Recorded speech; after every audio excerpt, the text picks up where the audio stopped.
Astăzi vom discuta despre ecuații de gradul 2 cu o singură necunoscută. Dar înainte de a începe discuția despre aceste ecuații, haideți să încercăm să rezolvăm o mică problemă. Da? Să vedem pentru ce avem nevoie de aceste ecuații. Imaginați-vă că aveți o casă, da? Și vreți să puneți gazon în jurul casei. Așa, o casă în formă de pătrat, să zicem, imaginați-vă pe un pătrat, 6 metri pe 6 metri. Da? Și vreți să plantați gazon în jurul casei în următorul fel, încât să aveți gazonul echidistant de la casă până la capăt. Deci, această latură egal cu această latură și egal cu această latură și cu această latură. Da?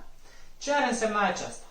Aceasta ar însemna că avem 45 de metri pătrați de gazon și noi am dorit să punem gazonul pe împrejur. Cum să vizualizăm aceasta mai simplu? Vom desena așa mici pătrățele pe aici și vom spune că aceasta este x, x, x, x, x, x, x, x. Dar aceste măsuri de aici rămân 6 metri. Da? Ce înseamnă aceasta? Că la momentul dat, toată această suprafață e făcută din 4 pătrate, 1, 2, 3, 4, 4 pătrate, da? Cu suprafața de x mulțit cu x și 4 dreptunghiuri, 1, 2, 3, 4, cu suprafața de 6 mulțit cu x. Deci 4 dreptunghiuri, suprafața 6 mulțit cu x. Și toată aceasta va fi finalmente egal cu, cât am spus la început, 45 de metri pătrați. Da? Dacă reformulăm această ecuație, vom avea următoare. 4x pătrat plus 24x egal cu 45. Sau 4x pătrat plus 24x minus 45 egal cu 0. Deci, iată această formă, acest ce am obținut noi aici, se numește o ecuație de gradul 2, pentru că avem necunoscuta la puterea a doua. Deci, o ecuație de gradul 2 cu o singură necunoscută. Acum vom încerca să analizăm forma generală a unei ecuații de gradul 2. Deci, o ecuație de gradul 2 are forma următoare. A mulțit cu x pătrat plus b mulțit cu x plus c egal cu 0. Da? Unde a, b și c sunt coeficienți, iar x este necunoscută. Este o ecuație de gradul 2 pentru că avem o necunoscută la puterea a doua, cum și-am zis mai înainte. Dar nu putem avea a egal cu 0, pentru că în acest caz x pătrat va dispărea, deci nu vom mai avea puterea a doua necunoscute, deci nu va mai fi o ecuație de gradul 2. Însă, în același timp, a, b și c pot fi numere reale. Da? Foarte simplu. Acum, pentru a înțelege și mai ușor despre această formă, vom încerca să luăm niște exemple. Da? Spre exemplu, 2x pătrat minus 7x plus o treime egal cu 0. Vom încerca să aflăm a, b și c. Pentru a afla a, ne uităm la necunoscuta la puterea a doua și luăm coeficientul 2. Pentru a afla b, ne uităm la x minus 7 și c este coeficientul fără necunoscută. Deci, o treime. Haideți să mai încercăm una. Minus o doime x plus x pătrat plus radical din 3 egal cu 0. A egal cu B egal cu C egal cu. Vă rog acum, puneți pauză la video și încercați să aflați cât este A, B și C. Sper că ați pauzat și ați aflat. Acum haideți să o facem împreună. Da? A, în acest caz, va fi coeficientul din fața lui x pătrat. Găsiți x pătrat. Coeficientul din fața lui x pătrat este 1. B, coeficientul din fața lui x, deci minus o doime. Și C este radical din 3. Simplu. Așa? Acum, haideți să evaluăm alte părți ale acestei ecuații de gradul 2. O ecuație de gradul 2 poate fi incompletă. Ce înseamnă aceasta? Înseamnă că unul din termenii pe care îi vedeți mai sus nu sunt prezenți. Cum A nu poate fi egal cu 0, avem următoarele cazuri. Când B e egal cu 0 și C e egal cu 0, deci vom obține ecuația de forma ax pătrat egal cu 0. Când doar B e egal cu 0, obținem ax pătrat plus C egal cu 0. Și când C egal cu 0, obținem ax pătrat plus bx egal cu 0. Da? Perfect.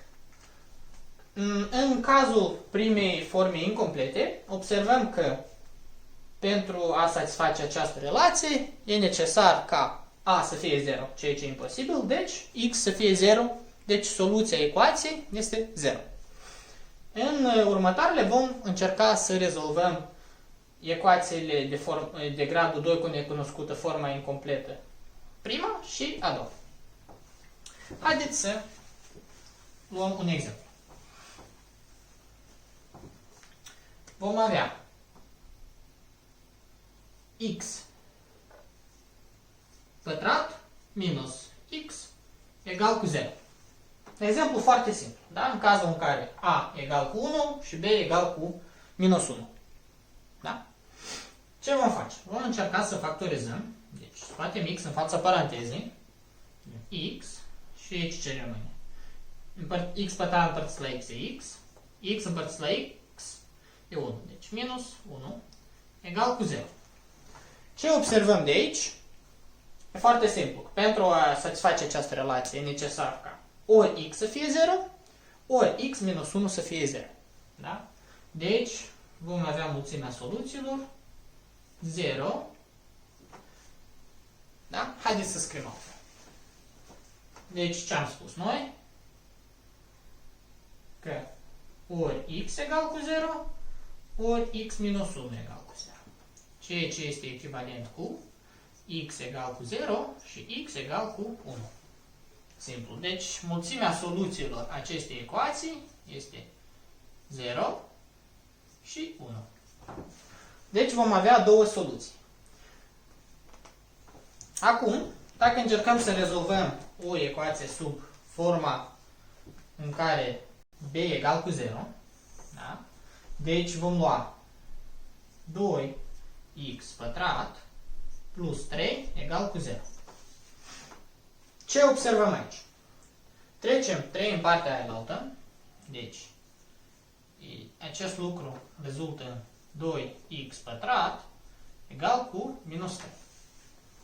Ce observăm? Că, pentru că x pătrat e un număr pozitiv, strict pozitiv sau 0, și 2 e un număr pozitiv, în niciun caz nu putem avea minus 3. Ceea ce rezultă că această ecuație nu are soluții. Deci, mulțimea soluțiilor acestei ecuații este mulțimea vidă. Clar? Foarte bine. Haideți acum să încercăm să rezolvăm împreună o altă ecuație în cazul în care b este egal cu 0, dar care are soluții. Da?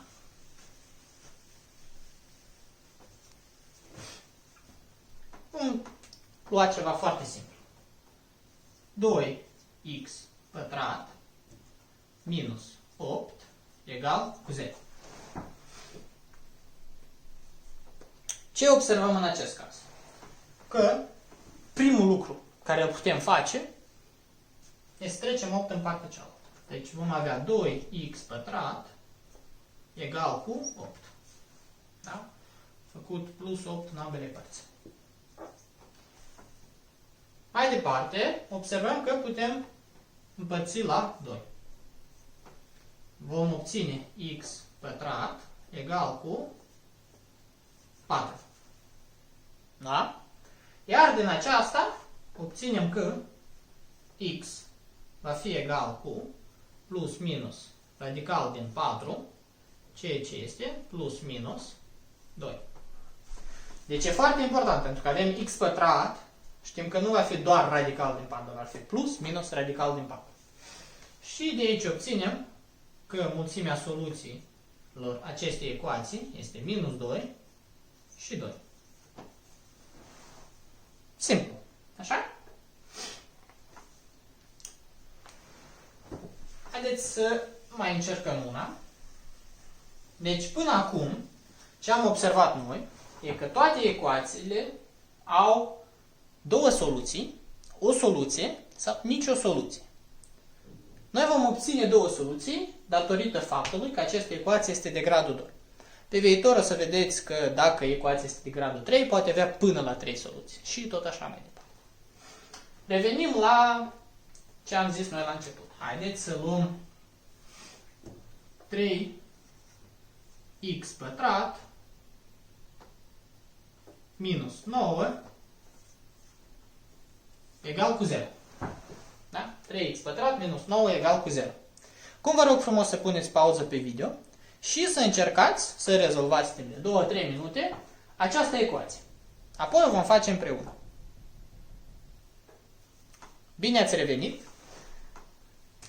Deci, facem ca și înainte. Adăugăm 9 în ambele părți. Vom obține 3x pătrat egal cu 9. Mai departe simplificăm prin 3.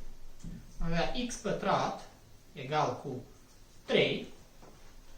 De aici avem că x va fi egal cu plus minus radical din 3. Deci, de unde rezultă că mulțimea soluțiilor acestei ecuații este minus 3 și minus radical din 3 și plus radical din 3. Deci, din nou, obținem două soluții acestei ecuații. Sper că a fost clar și pentru a rezuma încă o dată, ecuațiile de gradul 2 cu o singură necunoscută au această formă. Ele pot fi de formă incompletă, în care ori B, ori C, ori ambele sunt egal cu 0. Iar în următoarea lecție, noi vom analiza cum să rezolvăm o formă completă, unde nici A, nici B, nici C nu sunt egale cu 0. Iar până atunci, nu uitați să rezolvați exercițiile care sunt în urma acestui video. Vă mulțumesc!